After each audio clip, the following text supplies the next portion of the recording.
We're going to be reading out of Hebrews chapter 3 this morning. And if you would turn there and read with me.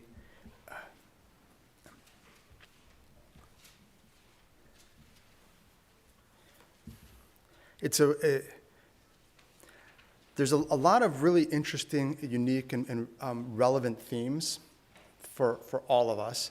This is, I actually shared part of this message when I was in Medina a few weeks ago or a couple weeks ago, but there's a lot more to it than I was able to share there. And so we're going to take a little bit of time and go through these, and maybe on separate Sundays. So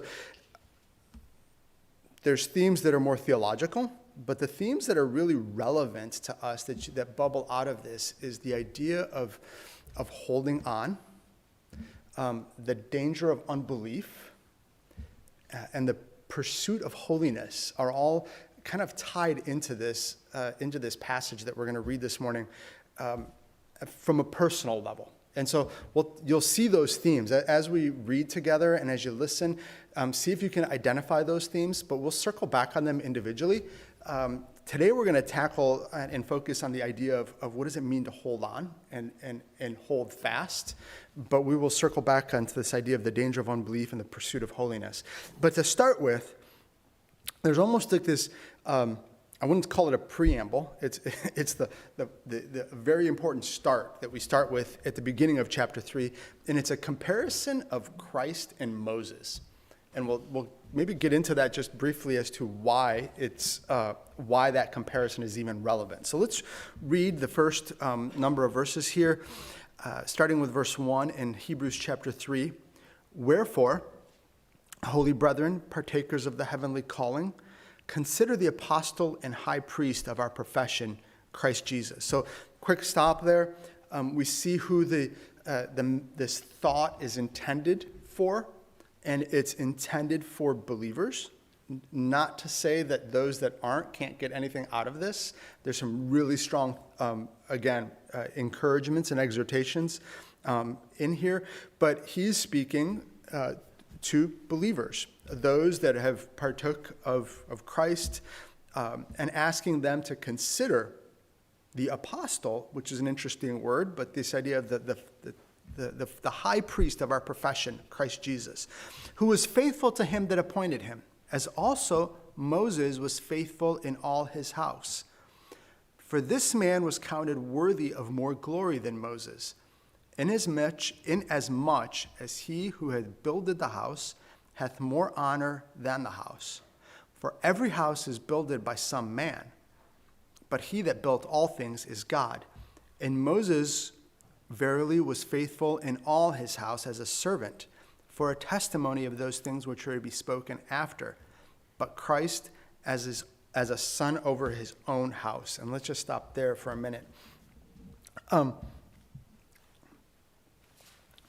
So the idea, just even with the first verse, holy brethren, partakers of the heavenly calling. So this is being spoken to people that aren't just believers in name only. The idea of a partaker of the heavenly calling, somebody that is participating, not just accepting the invitation, right? So you can almost sense that this is to people that are living it. The believers that are living it, that they're not talking the talk, they're walking the talk. And they're being exhorted and encouraged about something, and we're going to get to what that something is. And they're being reminded of what to focus on. So these people, you would say, would be active. That action is from a heart that loves Jesus, and they want to please him. They want to do what's right. And they're being challenged to consider Jesus in comparison to Moses. And on the surface, for us today, right, how many of us would say, Moses, Jesus, right? And try to weigh them. I mean, for us today, it's obvious, right? Jesus. But so why the comparison to Moses? Well, Moses held a special place in the hearts and in the minds of Jewish people, even Jewish believers. And we need to kind of consider that context for a minute. In in Numbers 12, 6 through 8, we get a sense of the power and the kind of the intensity with which Moses served and was seen. And so in Numbers 12, verses 6 through 8, this is what God says, okay? And the context here is in contrast to Miriam and Aaron. Remember, after they crossed the Red Sea, there's a time where Miriam and Aaron say, and maybe it was Miriam, I forget now, I'd have to look it up again, that starts it, but they say Moses is taking on too much responsibility. God has also spoken and kind of given direction by us, by Aaron and by Miriam, right? They've had roles. And Miriam's the older sister, remember? She was the one that was watching while the princess was pulling the little crying baby out of the reeds, right? That's the same one. That's the same person. And so she's the older sister. And so she kind of expresses that challenge. She and Aaron, they express that challenge. And God replies. And in Numbers 12, 6 through 8, this is what he says. And think about, and kind of listen carefully and read carefully about the implications of what God says. And he says, "Hear now my words. If there be a prophet among you, I, the Lord, will make myself known unto him in a vision. And I will speak unto him in a dream." So if there's going to be a prophet, if there's prophets among you, right? They're going to see visions. They're going to experience dreams. They will be given direction as prophets. Wow, that's pretty impressive. Right? As a prophet, you're going to get direction directly from God through visions and through dreams. My servant Moses is not so. I don't do that with Moses. Right? Is what God says. Why? He is who is faithful in all my house. So he is maybe my most faithful servant, would be one way to consider it.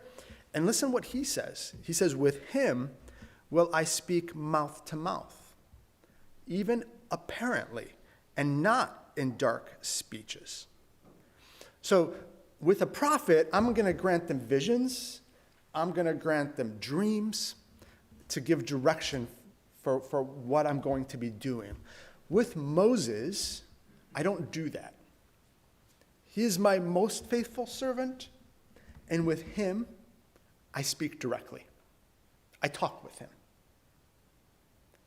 So Moses has a special place. He is considered the most faithful servant. And in verse 2 of Hebrews chapter 3, when we read, "Who was faithful to him that appointed him, as also Moses was faithful in all his house," that references Numbers 12:7. Right? That's that direct connection. Who is faithful in all his house. So Moses was more than a prophet. Right? He was more than Aaron. He was more than Miriam. He was more than people that were around him. He had a much more significant connection to God. God talked with him. He was the most faithful servant in the house. But he was still, and this is what Hebrews chapter 3 is making, he was still only the most faithful servant in God's house, right? He was still only the most faithful servant in God's house. Moses was the best servant. He might have been the most faithful servant, but he was still just a part of the house. When we get to verse 6, "But Christ as a son over his own house." So Jesus came as a man. He would have been the servant as a man, like Moses was. But he also made the house, right? So Moses was just the best servant. Jesus was the servant and the creator of the house. A slight, subtle, minor, minimal difference that people sometimes didn't kind of recognize fully. What's interesting about these first 5 verses of Hebrews chapter 3 is that it does bring to mind Romans chapter 1. For those of you that remember your scriptures, in Romans chapter 1, without me going through and reading it all, talks about the fact that people worshiped creation rather than the Creator. Remember that? I mean, it lists all kinds of things that are the result of that, and which we won't get into today, but it talks about people worshiping creation, the sun, the moon, the earth, rather than the Creator, even though the Creator should have been clearly visible by the creation. So God's point in Romans chapter 1 is that you look at creation, you should recognize there's a Creator and worship the Creator and seek the Creator, right? Instead, people looked at creation and said, oh, wow, let's worship creation. Because that's who God is the creation. No, that's just what was made. Somebody made it. And so in Hebrews chapter 3, verses 1 through 6, that first half of 6, it's in kind of an interesting correlation to Romans chapter 1 in that people were focusing potentially on Moses at times rather than on recognizing the big, huge, fundamental difference between Moses and Jesus, and how much higher and greater Jesus would have been than their understanding of how important Moses was. And we could dive into a lot of passages about that, but that's kind of the preamble. And so he says, considering, right, in verse 1, consider the apostle and high priest of our profession, Christ Jesus, and that separation and how big of a difference there is between him and the best possible servant that you could think of, Moses. And then we get to verse 6, and he says, but Christ as a son over his own house, right? We just answered that. And then, remember, he's talking to Christians. He says, whose house are we if we hold fast the confidence and the rejoicing of the hope firm until the end? And he puts a conditional statement in there that's really important to understand. He says, hold fast. If we hold fast, we're part of his house. So we're not part of his house if we start in the house. We're part of the house if we stay in the house and hold fast until the end. Now, what does it mean to hold fast? Right? The Greek word here is, I'm gonna butcher it when I say it. I've actually practiced it, but it's katecho, and it means to hold down, to possess, to retain, to seize on, like hold, right? Seize on, to stay, to take. All of those kind of words represent this idea of holding fast. The best example that came to me, it came to me like 3 a.m. On Saturday before I drove to Medina, when I was awake thinking of, and not being able to sleep, was the idea of a tow rope. And not just tow rope like towing something, but for those that have gone skiing and have used the tow rope. Anybody remember the tow rope? I see some heads nodding yes. Maybe not a lot of people have used them, but let me just, for those that haven't, let me paint the picture. So you're likely skiing for your very first time because those are the only people that use tow ropes. Or you're training somebody who's skiing for the very first time, right? Which is, in my case, like other people were doing with me. So I remember, I think it was Mount Holly. I'm at Mount Holly, or maybe it was even Boyne, I forget. Anyway, it doesn't matter. I remember how hard it was to get up just on your skis because I've got these 2 long sticks attached to my feet, right? And anytime you cross them, you fall, you're on flat ground, good luck, especially for a tall guy trying to get back up for the first time on a pair of skis on flat ground. And so you're up there, and you're watching these little kids that are about this big zipping by you, and there's this, on this shallow incline, off to the left side, there's this big, thick rope, and it loops around a wheel at the top and a wheel at the bottom, and it's continuously moving. Actually, I think it's going like this. counterclockwise. And kids kind of grab up to it, they reach down, they grab the rope and zip up the hill, right, while they're holding on to that rope. You're a beginner, or I'm talking about myself, right? I'm a beginner. I'm supposed to get to that rope without falling. Then I'm supposed to reach down and grab onto that rope and squeeze and keep my skis straight at the same time and figure out what I'm doing with my poles at the same time. And I'm supposed to start going up that rope.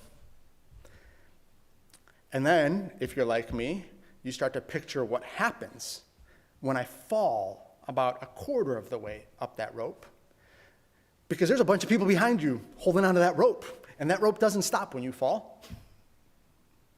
Right? So they're like gonna hit me, or I'm gonna have to try to squeeze out of the way really fast. And it's terrifying. It seems like really silly, but it's a teenager, embarrassing. If I fall, everybody's gonna then either have to get off, try to get around me, all this other stuff. Mentally, in my mind, it's terrifying. And so you reach down and you grab hold of that rope.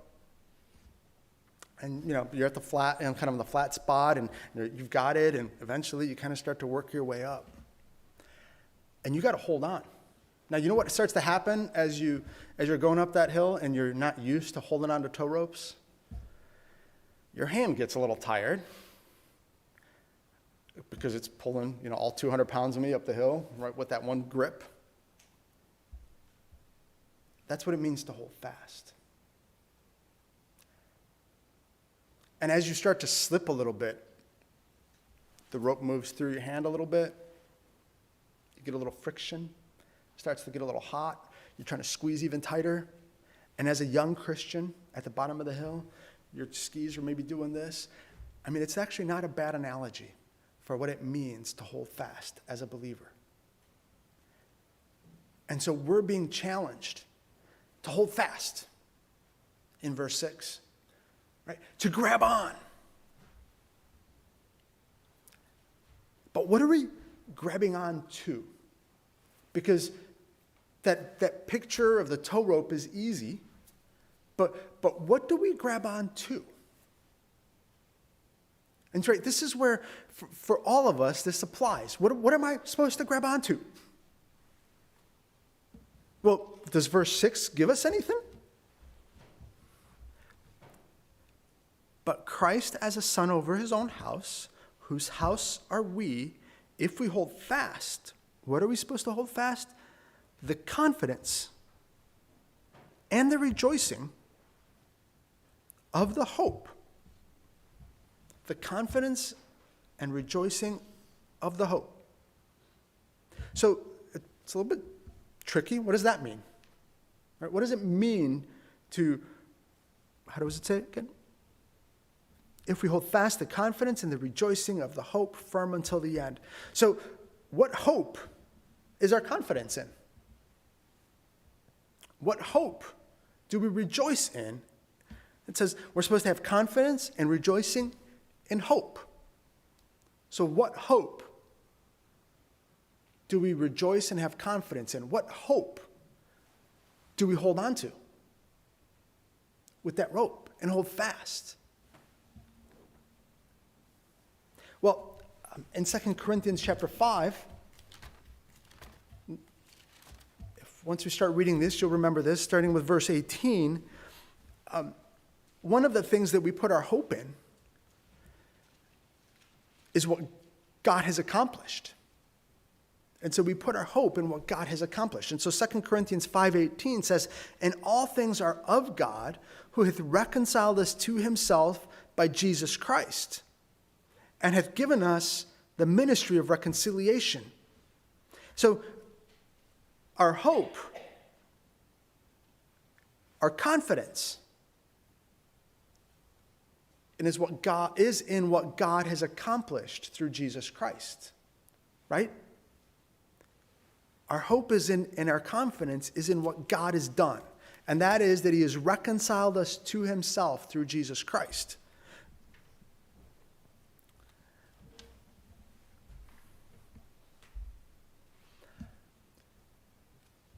So, okay,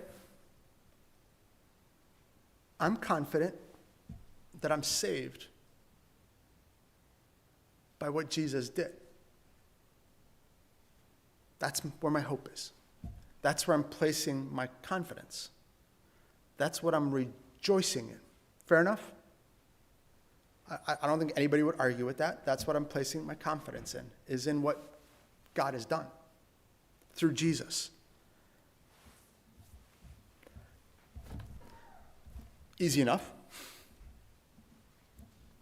Where all you have to do is put your confidence in the fact that God saved us through Jesus Christ, that Jesus died on the cross, shed his blood, rose again 3 days later. Believe it, place your confidence in it, and we're good, right? As long as we remember that from the first day we're baptized to the day we die, however long that is, we're good. Sure sounds like there's a but coming. So let me ask you this question. If I place my hope in the builder of the house, going back to the first 6 verses, rather than the house itself, I place my hope in the builder of the house rather than in the house, right? So I place my hope in Jesus. But I don't relinquish control. Am I placing my confidence in Jesus? So if I hope, if I have confidence in that Jesus died on the cross, that he shed his blood, if I have hope and have confidence that God reconciled us to him through Jesus Christ, but I don't relinquish control, do I really have confidence in Jesus? Remember we talked about the danger of unbelief as one of the themes here. And so you start to see this theme start to bubble up a little bit. Because in Hebrews 3:6, he says, we have to have this confidence until the end. And then it gives us this really interesting example. And it's interesting, the example that he gives in this context. He references right back to Moses because it's the direct connection to Moses. In verse 7, he says, "Wherefore, as the Holy Ghost saith, today if you will hear his voice, harden not your hearts as in the provocation, in the day of temptation, in the wilderness, when your fathers tempted me, proved me, and saw my works 40 years. Wherefore I was grieved with that generation, and said, they do always err in their heart, and they have not known my ways. And so I swear in my wrath, they shall not enter into my rest." And we're just going to end with verse 12 here for a second. He says, "Take heed, brethren, lest there be in any of you an evil heart of unbelief in departing or forsaking from the living God." And so there's this really interesting kind of comparison to the Old Testament with the people that were on their way to the promised land. When he talks about the danger of unbelief, right? So he's saying, place your confidence in Jesus, but don't do what they did. Don't do what they did. And what they did had nothing to do with the 10 Commandments. If you think about what the challenge was for them, let's just take that first, call it the 40 days, not even the 40 years. The first chunk of time, they saw God part the sea. Even before that, let's just back up. Even before that, right? They saw God get them released. They saw all the firstborn die. So they saw the firstborn of Egypt die. They get released. They're handed gold and jewels as they're leaving. They go on their way. They see the army coming. They experience the Red Sea being parted. Not just parted, they walk through it with the waters on either side. They get to the other side. The waves come crashing back, destroy the Egyptian army. They experience that. They don't just hear about it. They don't just get stories told about it. They literally experience that. They get over to the promised land. They send in the spies. The spies come back. The spies say there's big, tall people there in big walled cities. And the people throw up their arms and say, what did you bring us here for, to die? And we say, well, we would never do that. But God says, watch out, because it's a very real possibility. Right? It's a very real possibility. Hebrews 3:6 or Hebrews 3:1 through 12 wouldn't have been written if that wasn't a possibility. And so he says, watch out, because it's a really real possibility that you don't give up control. You say you're placing confidence in me, but you don't let go of your own control. And so to place my confidence in Jesus means I relinquish control. It means I grasp that rope, and that rope represents hope.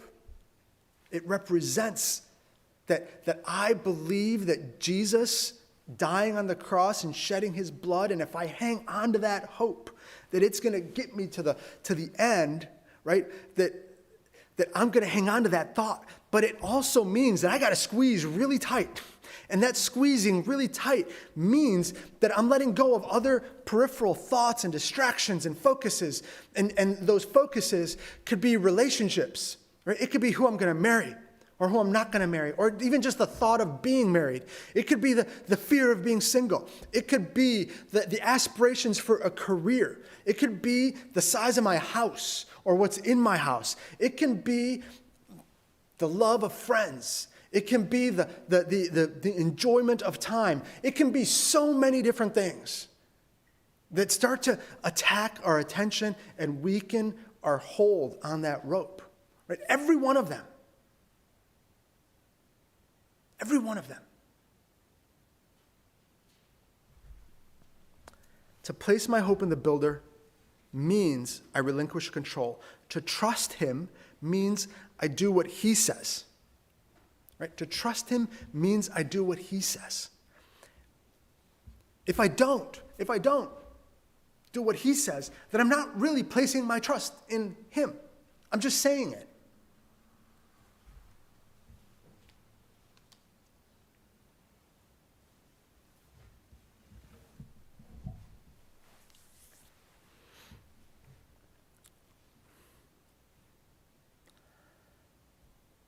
So what happens? What happens when our skis get crossed and we take the tumble on the tow rope? I've been there. Full disclosure, been there. I don't know if Patty was with me, because she was one of the people teaching me how to ski back when I was a youngin'. And if she remembers me taking the dive on the tow rope and trying to quickly kind of scurry out of the way so that I'm not knocking other people off, and other people off who are better on the tow ropes are kind of guiding their skis, and it's amazing how far you can go off to the left or to the right on that tow rope without falling. What happens when you fall?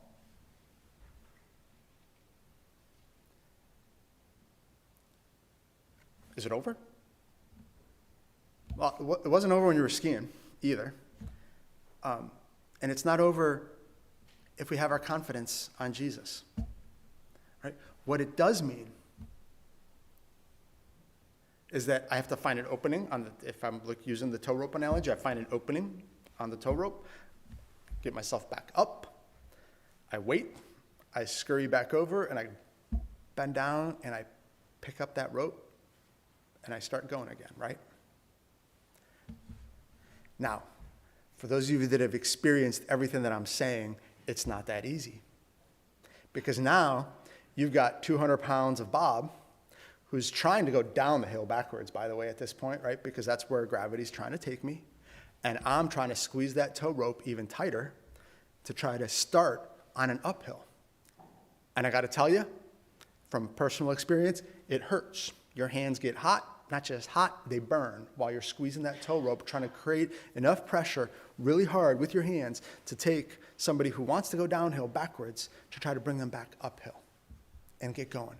But it can be done. But that the danger that we're being informed here is that it's easier to give up. Right? It's easier to let go. Because everything's working against you.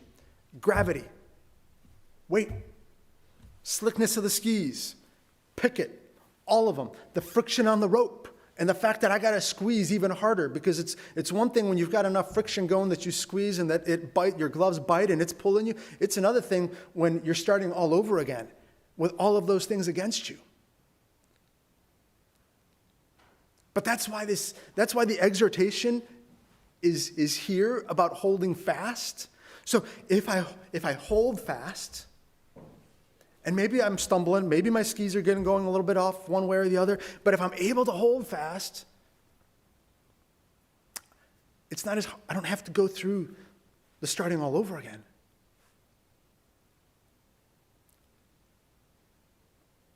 But we have that opportunity, right? We have that opportunity. And so we ended at verse 12, but we got to keep reading, because there's a strong kind of exhortation and statements that the writer makes as towards the end of the chapter. So verse 12, we're given the warning, but take heed, brethren, lest there be in any of you an evil heart of unbelief, the danger of unbelief. We talked about it a little bit. We'll cover it again in the future. In departing from the living God.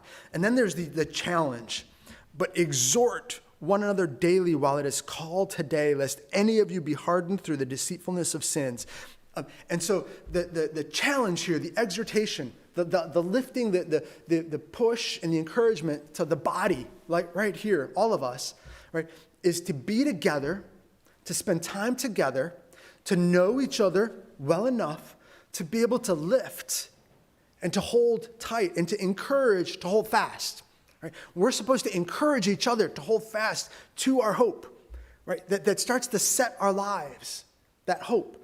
That we're supposed to be encouraging each other. We're supposed to be kind of pushing each other. Attaboy, go. We're supposed to be like the person that's on the tow rope ahead. Come on, you can do it. Or the person on the tow rope behind that's right there with you saying, just hold on. Hey, your skis you're going a little bit too far off.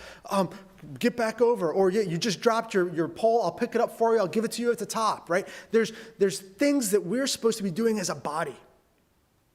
And I got to tell you that this, as I was reading this passage, and as I was thinking about this, before I went to Medina, it occurred to me that not something that I had really laid my hands on before, but the biggest reason that the church is at risk due to COVID and due to what we've experienced the last year is this. That the fact of isolating oneself and basically being on our own, right? That's what we're being challenged with. And so somehow, for those that are able, we have to gather to try to make this happen. And for those of us that are virtual, we have to, and you have to work extra hard to be accountable during this time. Because what this passage says is that the likelihood of failure is higher the more isolated you are. Because otherwise, we wouldn't need to exhort one another daily.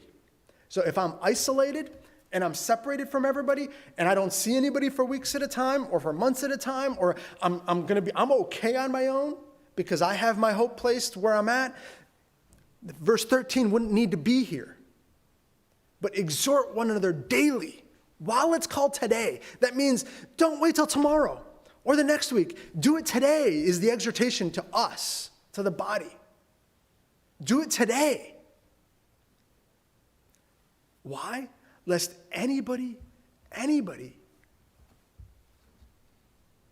has hardened through the deceitfulness of sin. And then the challenge is kind of restated, but it's an encouragement. It's an encouragement. He says, for we are made partakers of Christ. We're partners of Christ if we hold the beginning of our confidence firmly to the end, steadfast to the end. Right? So we might fall, but we hold on to that hope. And so that's where the analogy of the tow rope breaks down. Because literally what this would be saying, if I was trying to play this out literally, would be that you fall, but you are so determined to make it to the top that you don't let go. Right? That you don't let go.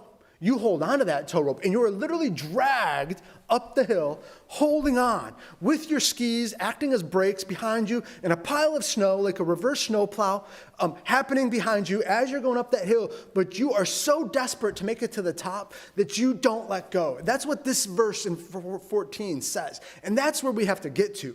I mean, probably a more apt analogy at this point is what is so important to you that you would never let go of it.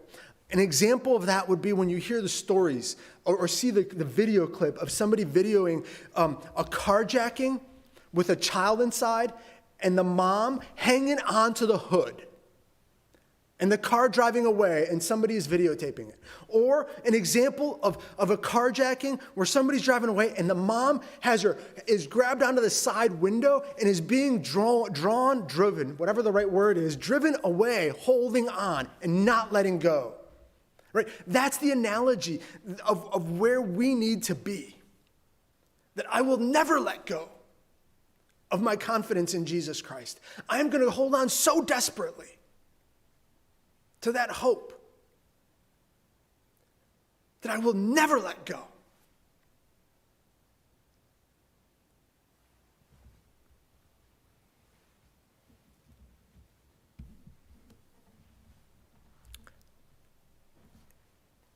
Is that our belief? Is that where you are at? Is that where I am at? With my confidence in Jesus Christ. I can tell you that we are being pecked at. People are throwing tangential curves in our lives to try to distract us, to try to draw us away. All right, Satan is doing it. He's pushing our buttons because he knows which buttons to push to create the temptation that creates the lust that draws us away. That is happening on a minute-by-minute basis every day of our lives. And it just goes back to what we were talking about, whether it's fitting in with the Joneses, whether it's keeping up with the Joneses, whether it's my relationships with people, you name it. Every one of those is being pushed, pecked, prodded to try to get us to lose our focus on the rope that we're holding on to. I got to tell you, you got to hold on. Right? You have to hold on.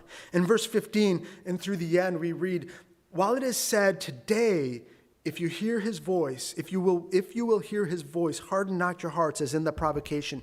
For some, when they had heard, did provoke.